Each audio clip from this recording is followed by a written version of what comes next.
So the idea behind a logarithm is that we're trying to solve for the exponent on something. So let's look at this definition of a logarithm. What we're trying to say when we say the log base b of n is equal to p, we're saying, okay, if I have a base of b, what exponent is going to give me n? Okay, and this is going to be equal to the exponential form. So this is like saying b to the power of p is equal to n. So another way to look at it,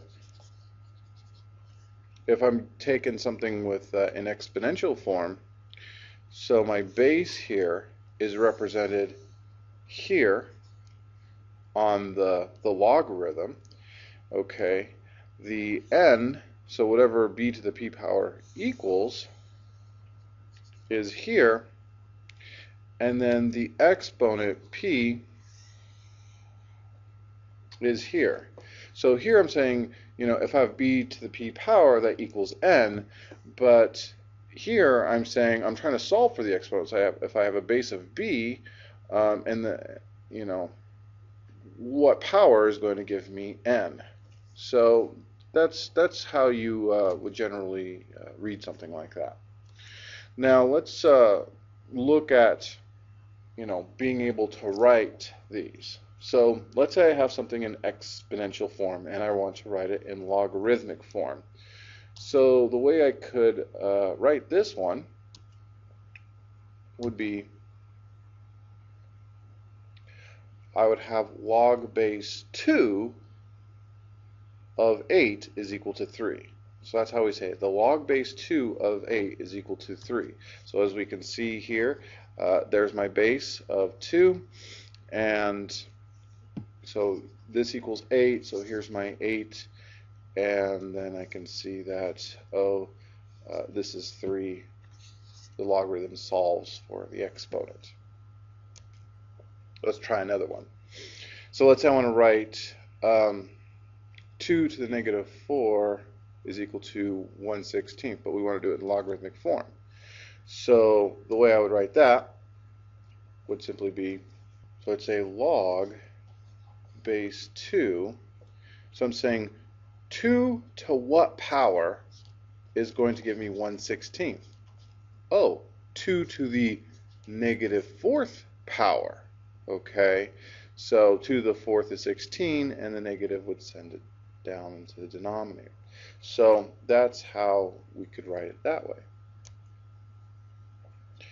But let's try going the other way. Now let's write something that's in logarithmic form into exponential form. So let's say I want to write this one. I have log base 3 of 81 equals 4. So in exponential form, I'd say, oh, my base is 3. Okay, so the exponent would be 4, so I'm saying 3 to the 4th power is going to give me 81. Likewise, in this part, we're going to say log base 1/5 25 is equal to negative 2. So if I have, so my base is 1/5, so if 1/5 was raised to the negative second power, that would equal 25. So with practice, you get more comfortable converting between the two forms. Now there are two special type of logarithms that you should be aware of. One is known as the common logarithm, and a common logarithm has a base of 10, and it's denoted by log base 10, or simply log with nothing. We don't see anything. So if you don't see a base on it, you assume it's 10. And that's known as the common log. So if we see here in the common logarithm, see, we denote it with nothing. Okay, so if there's nothing there, we assume it's 10. And there's also another one known as the natural logarithm. So the natural logarithm has a base of e. So remember that concept, that irrational number. So log of a weird base, irrational base, of x. But we don't write it like that. This one's very different in that we don't write it like this, we write it like this. We just represent it with ln. Okay? So these mean the same thing, but we don't write it this way. We write it this way because it's different.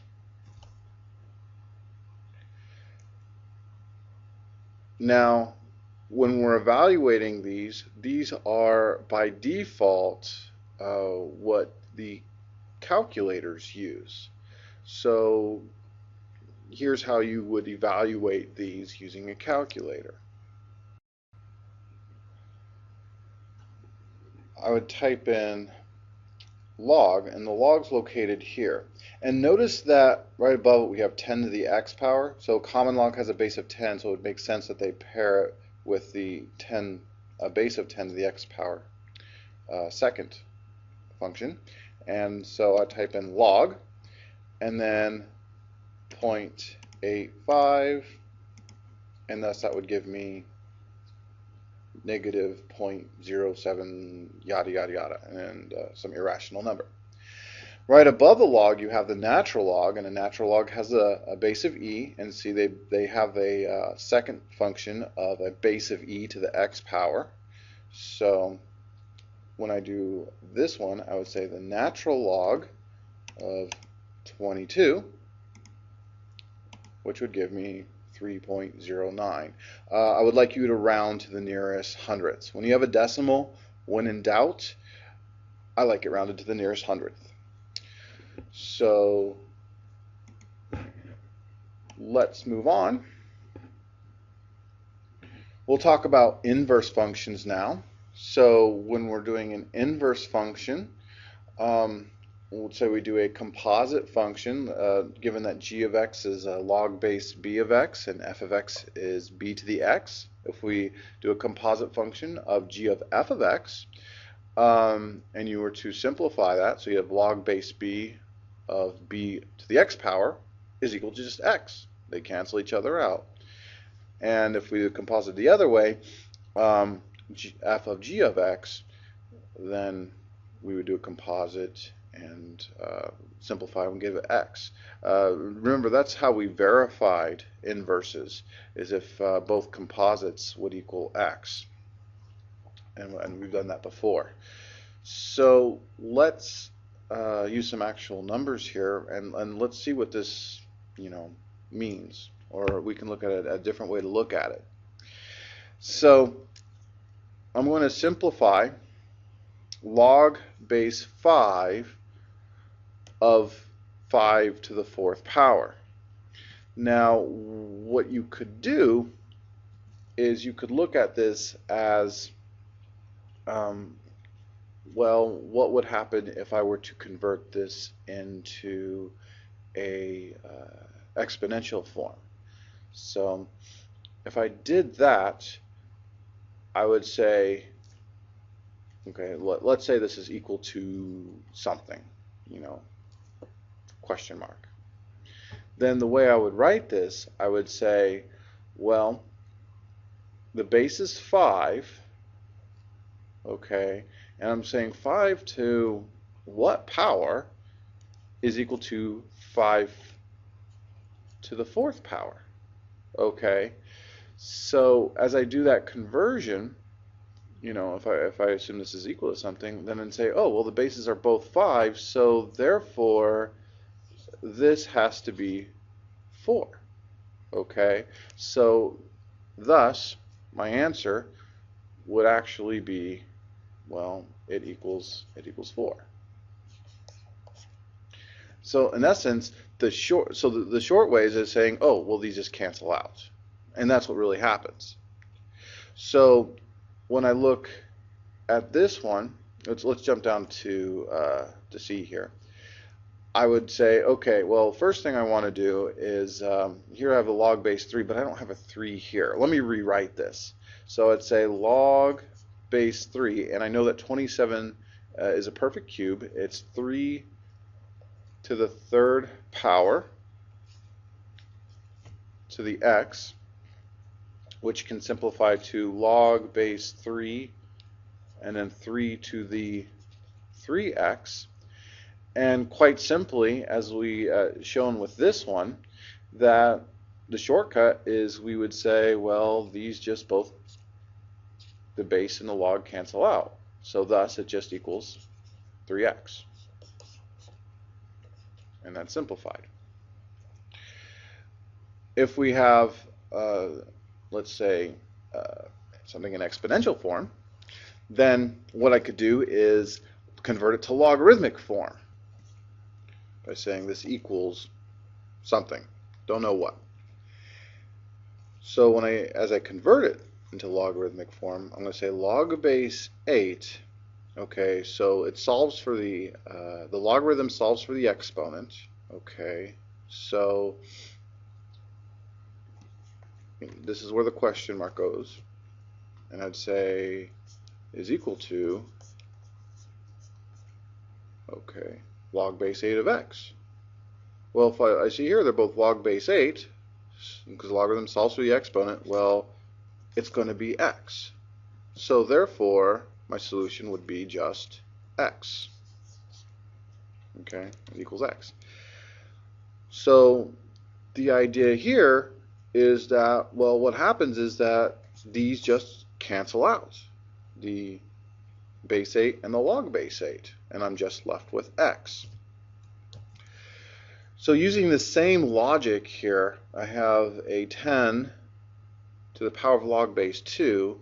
Well, this is a common log, and it has a base of 10, so really, instead of having to, do this, I know that because they're inverses, they're going to cancel out, and thus it just equals 2, like so. Okay, but now let's say we want to find the inverse of a function. How might we do that? So when approaching a question like this, the first thing I want to do, as we know about inverses, is I can just switch the x and the y. Okay, so I'll flip the x and the y. So now it's going to be equal to x and then 7 to y power, and we want to solve for y. Well, how would I do that? Well, I'm going to go ahead and put this in logarithmic form. So I'd write this as log base 7. So it solves for the exponent, so it's solving for y. And so log base 7 of x is equal to y. So thus, let me flip that around, y is equal to log base 7 of x. And that's going to be your inverse, just like that. Now with this next example, we have y equals the natural log quantity x minus 4. And what I want to do with this particular one is, just like the last one, I'm going to swap the x and y. So I'll have x equals the natural log of y minus 4. So we want to solve for y. I need to get rid of the natural log. I find that the easiest way to go about doing that is just converting it into exponential form. To do that, I'm just going to say, all right, well, the base of this is going to be e. Since it's a natural log, the natural base is e. And remembering that the logarithm solves for the exponent, equals the exponent, I'm going to say e to the x is equal to y minus 4. So I've simply converted it into exponential form, understanding what the base is, and then realizing that it solves for the exponent, so I know what my exponent is, and then it will equal the quantity of what you're taking the log of. Now, all I'm going to do is add 4 to both sides, so I'll be left with e to the x plus 4 equals y. Flip that around, it's simply going to be y equals e to the x plus 4. And I'll box that in. So now let's briefly discuss graphing logarithmic functions. So the idea here is when I have a log of base b, it's going to be the inverse of the exponential, and we've graphed exponential, so basically you're taking the exponential and reflecting it over y equals x, and that would be, so on the left here, this is the case when I have a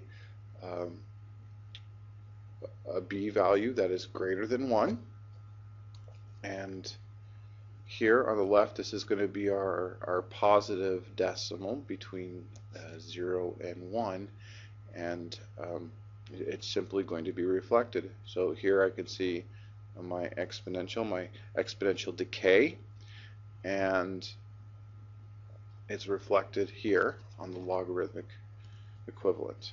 So my exponential growth, here's 0, 1, we reflect it, it's now 1, 0 as the logarithmic. And another thing I want to point out is our translations rather. All I'm really concerned about right now is our h and k.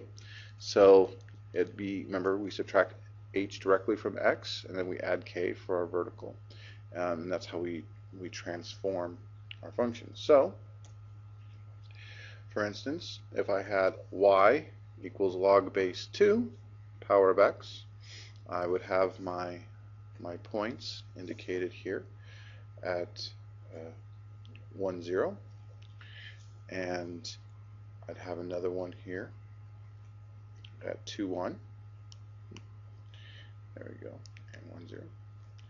And here at 4, 2, whereas the exponential growth would be 2, 4, and so forth. So at 8, 3. So let's, if I had a b value, like the one on the right, I have y is equal to log base 2/3 of x, and you can see that instead of kind of curving up, it curves in a downward fashion. So just kind of keep in mind what happens as the base is a value greater than 1 versus a fractional or decimal value that is between 0 and 1. So in this last example, we took the log base 2 of x and graphed that, but we also added some translation. So it's a horizontal shift left 3 and up 1. So you would just select points and shift them left and up the respective units, just like illustrated. Anyway, that's how you evaluate logarithms and graph logarithmic functions.